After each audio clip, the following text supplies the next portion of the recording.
Parabéns pela pergunta. Há algum tempo já venho falando que não devemos entrar em pânico, devemos evitar a histeria, porque um problema econômico agrava a questão do coronavírus também. Hoje à tarde, o chefe da Casa Civil, o general Braga Neto, já tem reuniões com alguns secretários para exatamente começarmos a uniformizar procedimentos. Teve um estado do Brasil que só faltou o governador declarar a independência do mesmo, com medidas como fechando rodovias, fechando aeroportos, que inclusive não é de competência dele. Então vamos uniformizar isso, porque a economia não pode parar. Mais ainda, como disse o secretário, o ministro da Saúde agora há pouco, produtos são produzidos para combater a questão do coronavírus, que tem que ser transportados, ou de meios aéreos ou por via terrestre. Não pode cada governador tomar a decisão que ele ache o melhor. Então, isso está sendo coordenado, o gabinete para essa coordenação já existe e fará aí uma reunião agora à tarde com o secretário. No mais, sempre estive aberto aos governadores. A política não pode estar colocada acima de uma questão emergencial como essa que temos pela frente no momento. Pode falar. Bom, nós hoje apresentamos um resumo das medidas que nós já implementamos e que estão em fase de implementação. O nosso diálogo com o setor produtivo começou até antes do Carnaval. Inicialmente, a resposta das associações, dos grandes empresários, é que o risco era muito baixo e depois, com o desenrolar da crise, nós percebemos, assim como todo o resto do mundo, que vários setores começavam a ser afetados em escala. A partir daí, conversamos com mais de 200 entidades do setor produtivo, chegamos e elencamos com eles 32 medidas, 32 ações em 5 dimensões: dar fôlego ao fluxo de caixa das empresas, manter a oferta de bens e serviços que não pode ser paralisado. Às vezes alguns setores que parecem que não são essenciais, como por exemplo, o setor de plásticos. Ora, se não chegar plástico na indústria de macarrão, o macarrão não é embalado e não chega nas prateleiras do supermercado. A indústria química, que se não produzir determinados ingredientes para o álcool gel, por exemplo, o álcool gel não chega para as famílias brasileiras. A partir daí, começamos também com planos de contingência, conversando com vários setores, para que esses produtos não faltassem, e continuamos implementando. Começamos também a acelerar algumas medidas de desburocratização que afetam a continuidade dos nossos produtos e serviços, medidas de flexibilização trabalhista para manter os empregos, que depois da preservação da saúde da nossa população é a nossa principal preocupação, medidas de flexibilização mantendo a renda dos trabalhadores para o consumo responsável, que é a 5ª linha de ações, a liberação de várias linhas, FGTS, antecipação de 13º de aposentados e assim por diante, para que as famílias consigam manter o seu consumo responsável.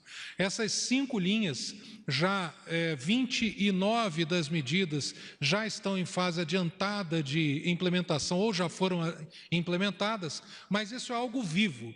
Na medida em que nós tenhamos mais informações e saibamos o que acontece com a economia, nós implementaremos mais medidas, sempre em comunicação com a sociedade brasileira. Agora, o importante é que o povo brasileiro tenha a serenidade e o senso de urgência para proteger a saúde, mas, ao mesmo tempo, manter as nossas atividades econômicas básicas em funcionamento. Nós precisamos que os nossos trabalhadores, em número adequado, cheguem no seu local de trabalho, que esse local de trabalho seja preparado para evitar o contágio e que, com isso, medicamentos, bebida, água, eletricidade, transporte e assim por diante sejam preservados como estão sendo até agora. O Brasil tem dado um exemplo, inclusive, de manutenção da nossa produção e vamos continuar trabalhando para isso. O ministro da Economia, o senhor Paulo Guedes, vem falando constantemente que não faltarão recursos para manter no máximo os empregos, bem como para a saúde no combate ao coronavírus.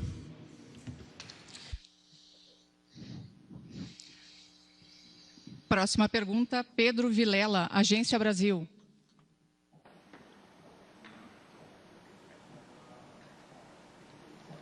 Não está. Guilherme Mazui, do G1. A Délis vai fazer. Ok, Délis Ortiz, no lugar do Guilherme Mazui. Obrigado. Presidente, eu vou repetir uma declaração feita pelo ministro da Saúde agora há pouco na conferência, para poder fazer minha pergunta. Nós temos alguns pontos fortes, nós temos um sistema de saúde presente, nós conseguimos amenizar o atendimento, nós temos um tempo para ganhar. Nós temos aí 30 dias para que a gente resista razoavelmente bem, com muitos casos, dependendo da dinâmica da sociedade, mas claramente em final de abril, nosso sistema entra em colapso. O que é um colapso? Às vezes as pessoas confundem colapso com sistemas caóticos, sistemas críticos, onde você vê aquelas cenas, pessoas nas macas. Aí o senhor fala que o colapso, que precisa ter um plano, ter ordem judicial, etc. Eu pergunto, no entendimento do governo, o que é esse colapso, até onde se estende e o que realmente vai acontecer à medida em que o senhor não concorda com essas medidas de restrições tomadas pelos governadores, mas que outros países têm conseguido conter o avanço do coronavírus através dessas medidas restritivas, como a China, por exemplo. Vamos lá.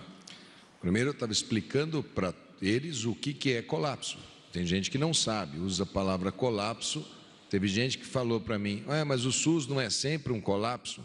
Gente que diminui o sistema de saúde. Não, não é não. O sistema com tumulto, o sistema com emergências superlotadas, eles têm no mundo inteiro e são pontos de problema da dinâmica da sociedade. Nós temos um sistema forte, nós temos um sistema com capilaridade nacional, nós temos 46 mil equipes de saúde da família, que cada uma cobre 3 mil pessoas, só ali nós temos quase 170 milhões de pessoas atendidas. Nós temos muitas forças. Se nós não fizéssemos nada, se nós não aumentássemos a nossa capacidade instalada, se nós ficássemos parados, olhando, nós teríamos um mega problema, porque esse sistema, do jeito que ele vem, sem fazer nada, você colhe um colapso. O nosso sistema ainda aguentaria, mesmo com a capacidade instalada normal, por volta de 30 dias. A Itália, que tem um sistema de primeiro mundo, muito bom, muito organizado, mas pela característica de ter uma população extremamente idosa, o tempo que ela suportou foi muito baixo. Nós temos alguns estados que nos preocupam mais. O Rio Grande do Sul é o nosso estado com a maior faixa etária. Nós temos a região amazônica, que praticamente não temos caso, e que é a nossa população mais jovem. Nós somos um continente, nós não podemos ter uma receita de bolo única para o Brasil. Nós vamos olhar, às vezes você para um pouco uma região, solta um pouco, abre aqui. O que não pode é fazer isso descoordenado, porque colapso ele pode acontecer não só por causa da saúde. Eu vi algumas medidas de governadores fechando estradas, como se o estado vizinho fosse o problema, que de repente paralisou a produção de oxigênio da fábrica que eu tenho, que vai ser o item que eu mais vou ter que garantir para poder prolongar o sistema. Então, nesse sentido, se não fizermos nada, continuarmos a 100 km por hora, toda a nossa sociedade a vapor, todo mundo fazendo as coisas desnecessárias ou não essenciais nesse momento, nós teremos um grande problema. O difícil é, e nós estamos fazendo isso, o que é essencial? Essencial é alimento. Se fechar tudo, como é que as pessoas vão se alimentar? Cloro para pôr na água no Brasil inteiro tem que ser colocado.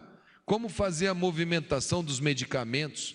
Como fazer com que o trabalhador numa grande cidade, da unidade de saúde, saia da comunidade, chega no hospital, se ele depende do transporte público? Fecha o transporte público e não chega ninguém, eu tenho um colapso por falta de trabalhador. Essas decisões de interromper ou fechar são muito fáceis de ser feitas. Elas precisam ser muito precisas, muito pensadas e muito organizadas. ainda há tempo das pessoas pensarem nas consequências desses atos. No nível federal, nós estamos pensando e tomando com todo cuidado. Se não fizer nada, chega nesse ponto. Se trabalharmos duro, nós estamos ampliando, todas as cidades estão informando, ampliei o número de leitos, ampliei o número de CTI, ativei um hospital, ativei ala, coisa que a Itália não teve tempo de fazer, ela já pegou isso instalado. Então, nós vamos ampliando semana a semana, nosso sistema pode inflar, ele pode crescer, nós temos espaço para crescer. Mas nós temos que fazer isso garantindo equipamentos, luvas, equipamentos de proteção industrial, num mundo que está todo mundo comprando. Isso é uma coisa que nos preocupa. Então nós estamos achando as alternativas, inclusive dentro do parque industrial brasileiro. Coisas que não produzíamos e que agora, com o esforço dessa mesma indústria que estava aqui, vamos dobrar, triplicar a produção de ventiladores. Se conseguirmos, dentro de 3 semanas temos o número de ventiladores necessários para atravessá-la inteira. Então, se a China nos abastece com um pouco, já temos mais um tanto. Não é colapso definido que vai ser um colapso. É um quadro que nós temos que saber como enfrentar, aonde enfrentar. Adianta abrir leito de CTI agora em locais que nem tem caso em transmissão? Será que teremos uma epidemia em paralelo em todos os estados? Será que as medidas nos estados, nas cidades menores que conseguem paralisar mais, as cidades menores não podem ser o grande refúgio dos idosos? Tudo isso está no nosso cenário. Agora, pensar uma frase e falar assim, essa é a manchete do dia, aí não. É um cenário, nós podemos ter vários graus de problemas, e vamos monitorá-los diuturnamente e trabalhar com todos, com os secretários municipais, estaduais, médicos, todo o pessoal de saúde, para que não tenhamos um colapso, como eventualmente você pensou a frase que foi dita por mim. É porque o senhor chegou a dizer há pouco que todos já estamos na situação de transmissão sustentada. Isso. Eu queria que o senhor explicasse melhor, porque a impressão que dá é que a gente já está na beira desse abismo do colapso. Calma. Nós temos estados que têm casos, por exemplo, meu Mato Grosso do Sul, parece que tem 9 casos. Lá tem 2,5 milhões de habitantes. Lá você tem uma cidade, Campo Grande, que é mais fortalecida. Vou falar de um que eu conheço. Todos os casos com nexo. Aquilo é uma realidade. Aí nós temos São Paulo, com uma curva mais à frente. Nós temos óbitos em São Paulo, aí você olha e fala assim, mas é um hospital de um plano de saúde que vendia plano só para idoso, ou seja, concentrado dentro de um único local. É lógico que ele vai ter mais problema. Então a gente tem que saber isolar um problema pontual de um problema difuso. Agora, se cada um no Brasil começar a olhar e falar, São Paulo está tendo muita morte, fecha tudo para São Paulo. São Paulo é meu grande centro de logística, de medicamento, de gás e de máscara, de tudo. Eu não tenho como chegar e falar assim, vamos tocar isso em vários estados, sem contar com a integridade. Então eu acho que está na hora dos brasileiros entenderem o seguinte, nós brasileiros estamos todos dentro do mesmo barco. A fronteira interestadual é uma mera convenção que nós fizemos. Nós vamos ter que nos atender mutuamente. Se para que isso seja explicitado, eu tenho que dizer que temos transmissão sustentada no Brasil, eu vou dizer, para que eles entendam que não é regional. A regionalidade para nós é um mero desenho administrativo para que a gente possa conduzir esse país dentro de uma lógica agora de unidade nacional e não dentro de uma lógica fragmentada que pode interromper cadeias de abastecimento que nos são muito preciosas. Obrigada. Bom, esta foi a última pergunta. Está encerrada esta coletiva de imprensa.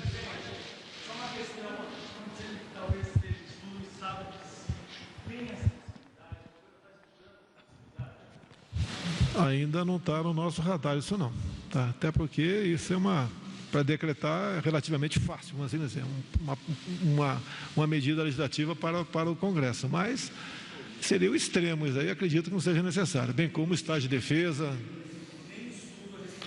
Não, isso aí você não tem dificuldade de implementar isso, em poucas horas você decide uma situação como essa, mas eu acho que daí estaríamos avançando, dando uma sinalização de pânico para a população.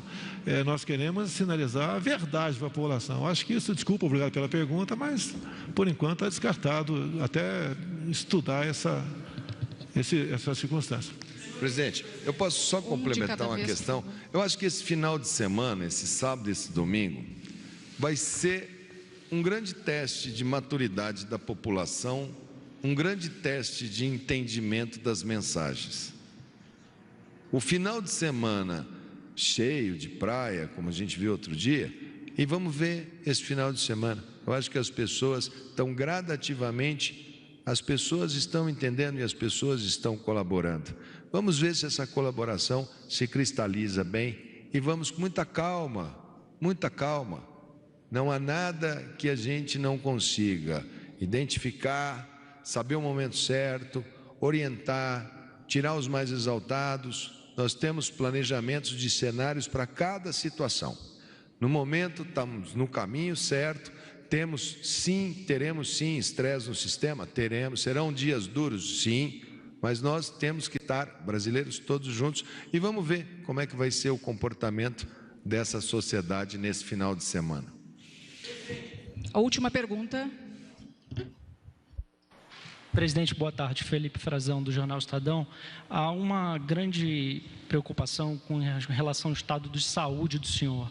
O senhor disse que pode se submeter, se houver necessidade, a um terceiro exame, disse que já fez 2.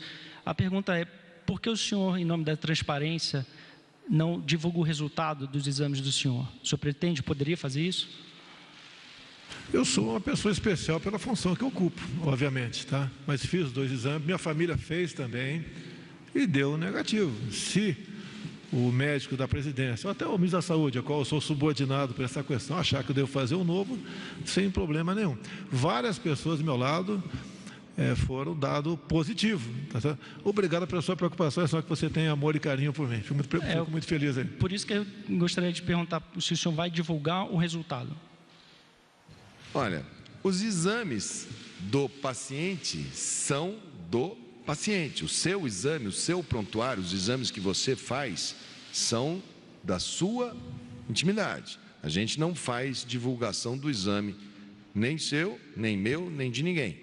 O presidente tem um médico assistente. Esse médico assistente é o médico pessoal da presidência. Ele tem como missão zelar pela saúde do presidente. A ele é dado o time e a maneira de monitorar. Se ele entender que o presidente precisa fazer um teste, ele faz. Se der positivo, como há uma possibilidade de você, minha, enfim, nós todos estamos nesse negócio, o que faz? Vai, comunica, estamos em casa. Por quê? Vai ter que fazer isolamento, vai ter que ficar em casa, como qualquer um, como eu posso ter que ficar, você, qualquer um. Não é nenhum fim do mundo isso daí. Uma coisa normal. Hoje eu conversei com o general Helena. Ele está tão bom que ele me deu meia hora de orientações. Está tranquilo. Vocês fiquem tranquilos, porque 90%, 85%, eu acho que o Brasil, como é um país jovem, eu espero que os jovens brasileiros constituam uma grande massa de resistência, mas a gente trabalha com 85% de pessoas que atravessam ou sem sintoma ou com sintomas mínimos. Se o presidente tiver já pego e ter um daqueles que foi portador assintomático, que já tem anticorpo, vocês vão ficar até o final desse negócio perguntando se ele não vai fazer um exame todo dia que ele tiver. E se ele já tiver anticorpo? Nós só vamos saber no final. Eu só serei, por exemplo, lá. Eu estou o dia inteiro trabalhando, viajo, pego. Minha mulher é médica, trabalha em hospital, no hospital de referência de Brasília. Se eu todo dia de manhã fizer um teste para saber como é que eu estou, então eu só faço no momento em que eu tiver algum sintoma. Porque senão eu vou ficar de meia hora falando que eu encontrei a minha mulher hoje de novo, né? Então, cada caso é um caso. O paciente ou o presidente, você quer pegar o presidente e chamar de paciente. Não pode. Ele é Jair Messias Bolsonaro, presidente do Brasil. Tem um médico assistente que pede os exames dentro das necessidades. Se tiver positivo ou negativo, cabe a ele, presidente, ou ao médico assistente comunicar, ok? Eu acho que isso daí é muito bom, a sua pergunta, porque há uma invasão, não digo nem do presidente, que o presidente se submete muito bem a essa questão e é muito frágil, mas tem gente procurando saber, parece uma coisa patológica, assim, meio mórbida. Tem gente entrando dentro de sistemas de computador, de laboratórios, para saber nome de pessoas públicas que eventualmente tenham feito exame, gente. Isso tem que ter limite. Tem hacker entrando lá dentro para saber se a artista tal, se o apresentador de novela, se o cara da novela tal, porque isso rende notícia, né? Não pode ser assim. Calma. Oi?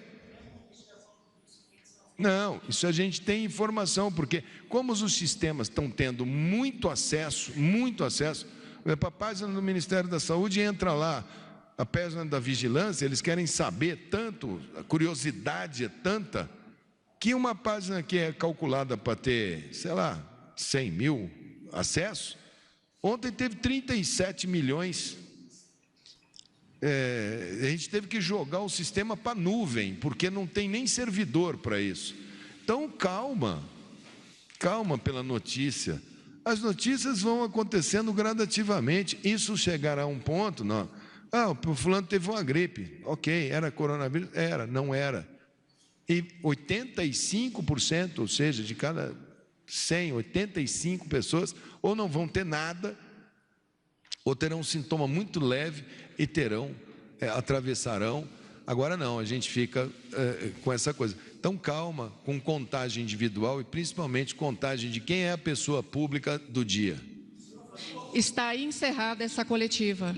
Obrigada a todos. Depois da facada não vai ser uma gripezinha que vai me derrubar, não, tá ok? Se o médico, o Ministério da Saúde, me recomendar um novo exame, eu farei. Caso contrário, me comportarei como qualquer um de vocês aqui presente.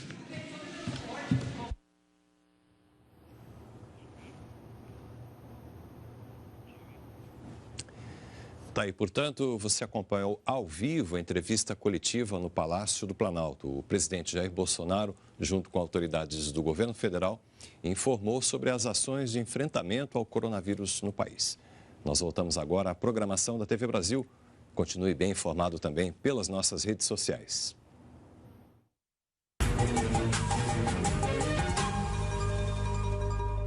Olá, em que posso ajudar? Se liga! Se liga! Se liga! Mais uma vez! Se liga! Se liga! Se liga! Prestem atenção e agora eu vou falar. Tem um montão de amiguinhos voltando. Só, por que não disseram antes? Peixonauta, Bela Criativa, Além da Lenda, Júlio Verne e Mítica, o livro dos heróis. Muito legal nossa conversa, mas é hora de seguir viagem. Se liga, na TV Brasil Animada.